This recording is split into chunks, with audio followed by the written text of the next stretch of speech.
In today's video, I'm going to teach you how to navigate your GitHub dashboard and adjust to some important settings related to your code security.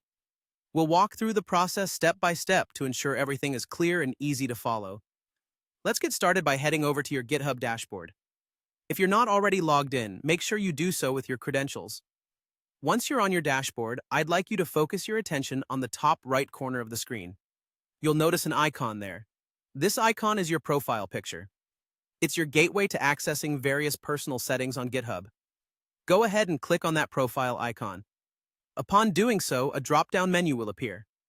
This menu is filled with options regarding your account, and we want to zero in on the one labeled Settings.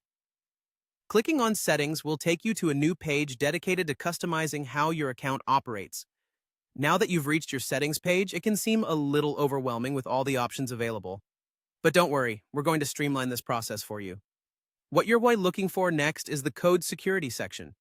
This area is crucial because it's where you'll manage several security features related to your repositories and code. Once you locate Code Security, go ahead and click on it. This will bring you to a page detailing various security settings. Among these settings is a very useful feature called the dependency graph. The dependency graph provides you with an overview of your project's dependencies, notifying you of any vulnerabilities associated with them. This is vital for maintaining healthy code and ensuring your applications run smoothly and securely.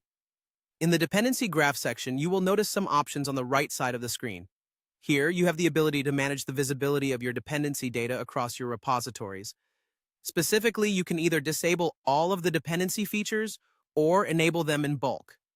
If you choose to enable them, your repositories will continuously track changes in your dependencies and alert you if there are any vulnerabilities that could affect your code. Choosing whether to enable or disable these settings depends on your needs.